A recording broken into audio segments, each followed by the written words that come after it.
Sponge vibes. You give me sponge vibes. They have not come out with one original product. Hello, welcome back to my channel. Thank you so much for being here. That was super sweet of you. All right, we're doing another zoom in on the eye look today. I spent a long time on this eye look, but I love the way it turned out. Did a lot of mixing of different eyeshadows. Let me tell you what's going on here. So I used the Sugarpill Fun Size palette again today. I have really been loving this palette ever since I did the review on it. So for this purple shade up here, I actually mixed the purple with just a hint of the periwinkle. And then on the lower lash line, I mixed this beautiful matcha latte looking color with a little bit of the teal color because I wanted to go in with a similar shade on the eyes. And I thought I was gonna be able to go right in with my Glisten wet liner in the shade Menthe, but that was a little too blue. So then I went in with my Glisten split liner in the shade Camo and took just a hint of that light green shade, mixed them together, and now we're all matchy-matchy. I know that is a lot of work, but honestly, makeup is an art. Makeup is the way that I relax, and I had so much fun mixing my custom colors together, but that's not what this video is about. You did not click on this video to find out how I will literally spend hours finding the perfect color combo. No, you clicked on this video because you, like me, have an interest in makeup brands I've never tried before and why. So I'm pretty sure I saw a few people do this video last year. I'm pretty sure Smoky Glow might have done this. I know Abby Williamson did this, so I'm definitely not the originator of this idea. But I do find the topic incredibly fascinating because obviously the beauty industry is massive. It's vast, it's huge, it's like the wild west out here, and there's new beauty brands starting all of the time. So it would be physically impossible to try every single one, but I still just thought it would be so fun to sit here and talk about brands I've never tried before and why, and maybe you guys will tell me that I'm nuts and that I should be trying these brands, and in which case that'll be a great learning experience for me.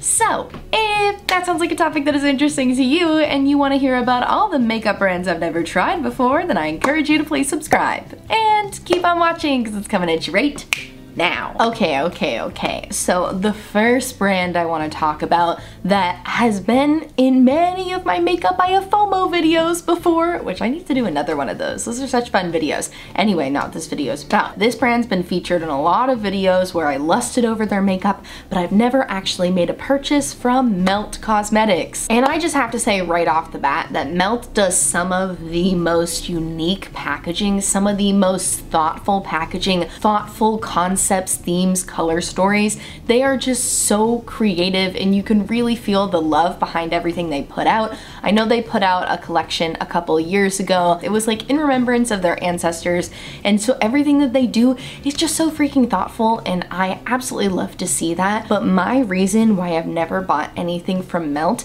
is because I feel like I cannot get a consistent review on their formula. I watch certain videos where people love the eyeshadow formula. Eyeshadow formula works great for them. Then I watch other reviews of people trying the palette and they're doing it on camera and it's showing up patchy. I feel like I've just heard too much inconsistency about the eyeshadow formula. So honestly, at this point, it would take a lot for me to buy the eyeshadow, although that freaking Mariposa palette, you guys are all such a bad influence on me. I talked about that in my anti-haul the other day and everyone in the comments was like, get it, that's your color story. Why don't you just get it? You would love that palette. And I'm like, for $70, oh my gosh. So that's the only color story that they've come out with that I've really had to try very hard not to buy it. They gotta have a sale. I would have to buy it on sale. I cannot spend $70 on a formula that I'm not sure is gonna be good. Although I have heard that the blush lighters are good. So I don't know. I'm overwhelmed by Melt. I feel like Melt and I have a very tumultuous relationship and we're not even dating yet. So that's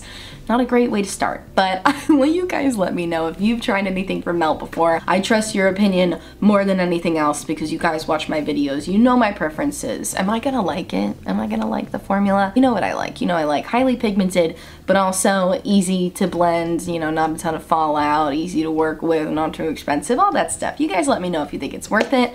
And yeah, I'd love to hear from you. Okay, so now let's talk about an indie makeup brand that I've never tried anything from before, and that is Glamlite. My friends are always telling me to try Glamlite. My friend Raven really wants me to try their, what is it, the ice cream shop palette? It's like a pastel palette. It looks like an ice cream truck. I don't know, my friend Raven loves this palette, which this has been on my wish list many times before, but when I really think about it, I think the reason why I haven't tried Glamlite yet is just because when they first started out, and I think they still do this, but to a lesser degree, when Glamlite first started out, they were all food themed packaging. Like everything was like the pizza palette, the burger palette, the taco palette.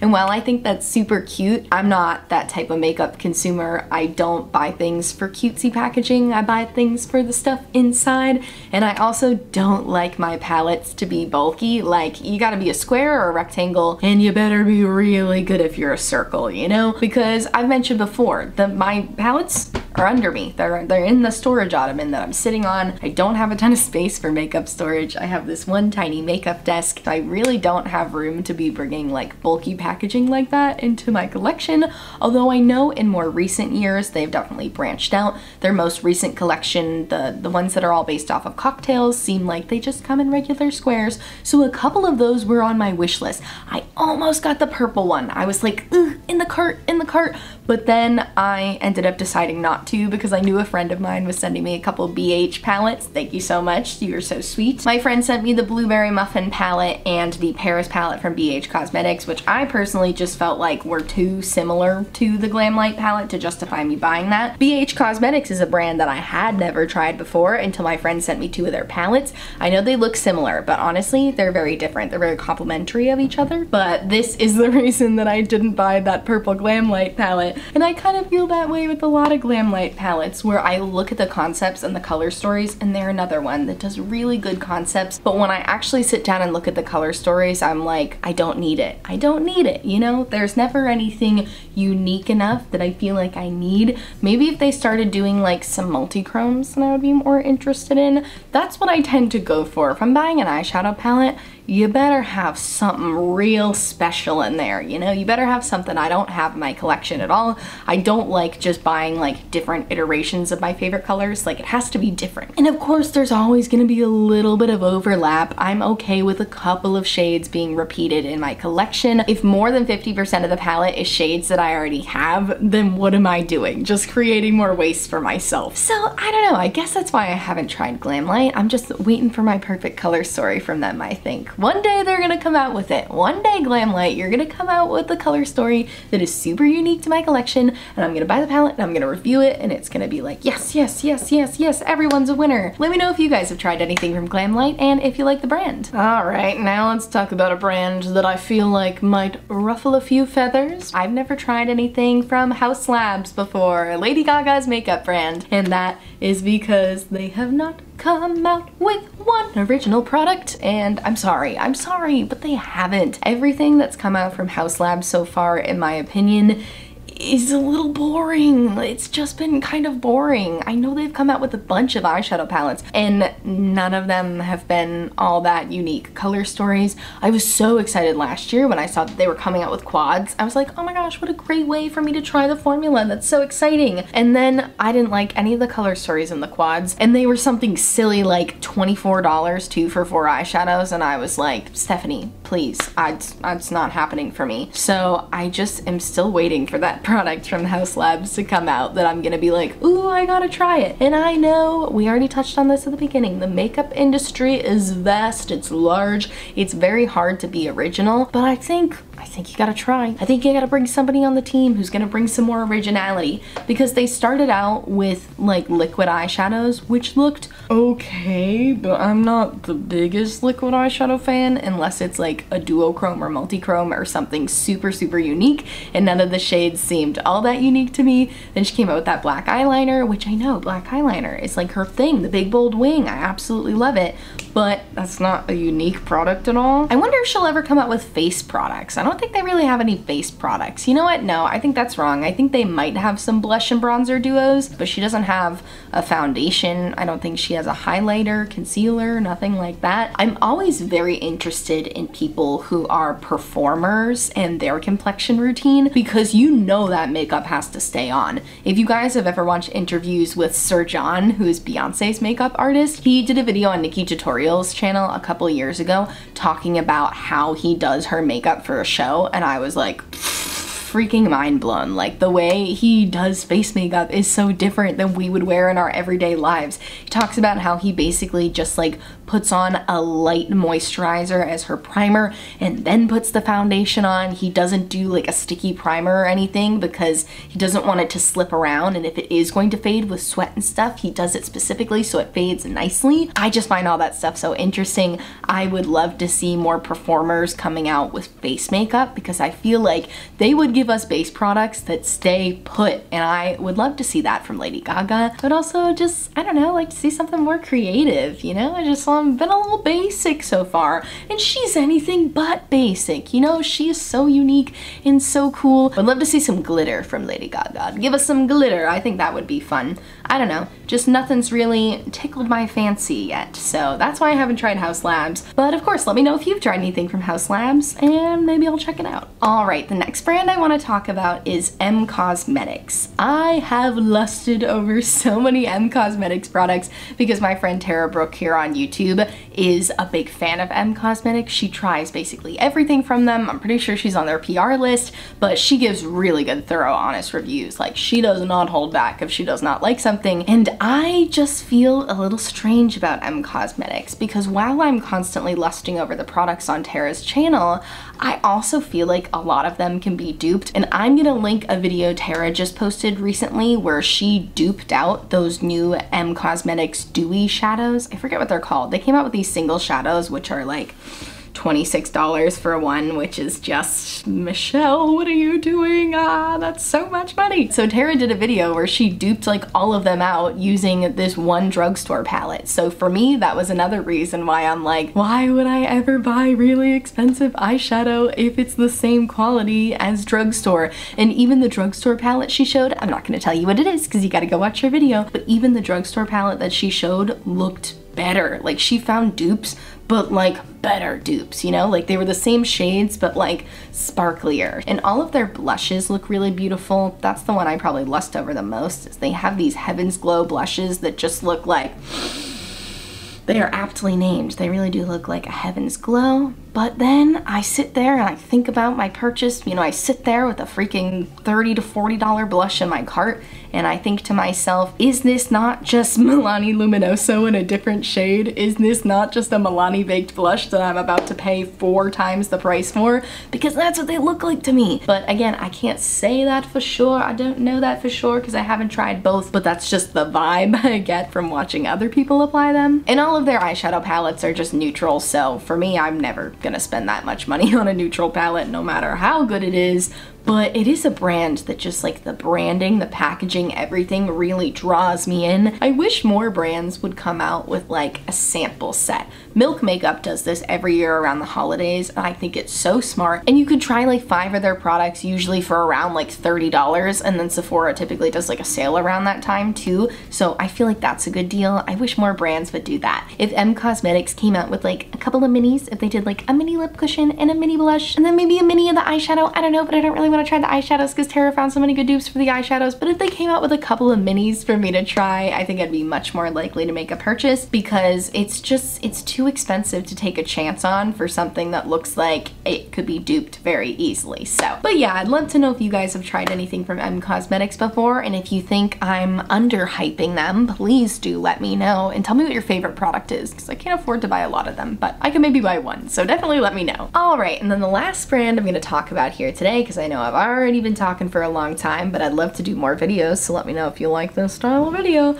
The last brand I want to talk about today is Beauty Blender. I've never tried anything from Beauty Blender before, and honestly, I don't know if I ever will. They came out with, you know, the original beauty sponge, which you can dupe with 1,000 different drugstore things. I personally am not a huge fan of sponges just because I can't keep them clean, but I'll tell you something, I've tried Shop Miss A sponges, and I've tried Morphe sponges and e.l.f. sponges, and I think they all work the same. They all do the same thing. I don't know, maybe I'd try the Beauty Blender one and it would really blow my mind, but I just don't think spending $20 on something you need to replace every couple of months is feasible, at least not for me, so I'll probably never try the sponge. But they've come out with other products. They came out with that foundation, which came out in a terrible shade range that they expanded later, but that left a really poor taste in my mouth. They came out with a concealer, which just got good reviews, it got decent reviews, but then kind of just like faded away because it wasn't all that exceptional. And I saw they recently came out with cream blushes,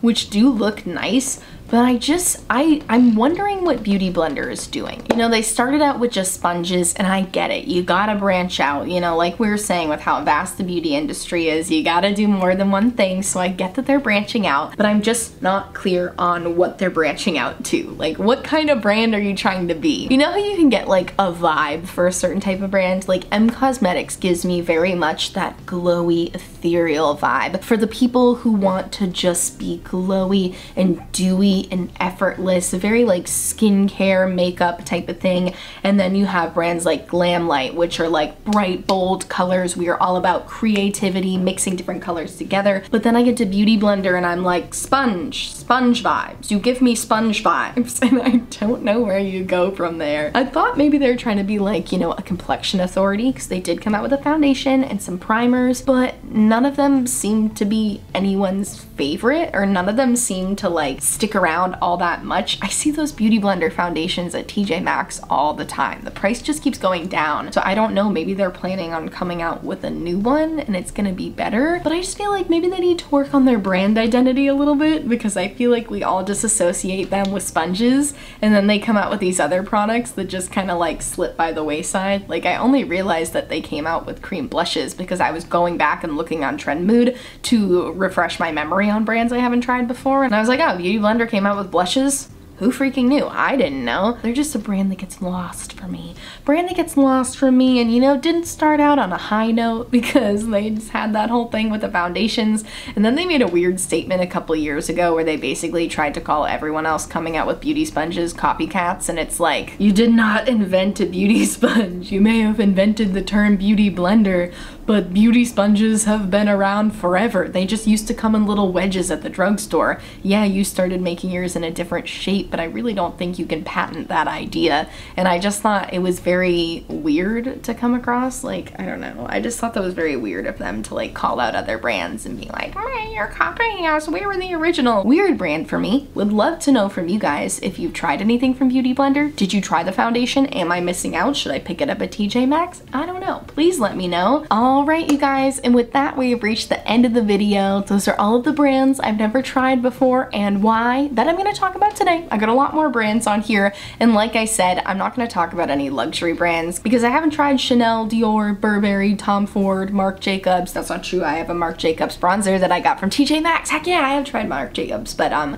haven't tried any of those luxury brands because they're too expensive and I simply cannot afford. But I really like talking about other brands and why I haven't tried them. I think it's interesting. I think this could be a good conversation starter. So definitely feel free to leave me a comment down below. Sometimes I get comments of people saying that they've been watching for a long time and never commented because they're shy. I'm shy too. I'm so shy. You can leave a comment and put an emoji and then go space, space, space, space, space, space, space, space, and then put your comment down there and I'll read it and we can be shy together. I would love to talk to you.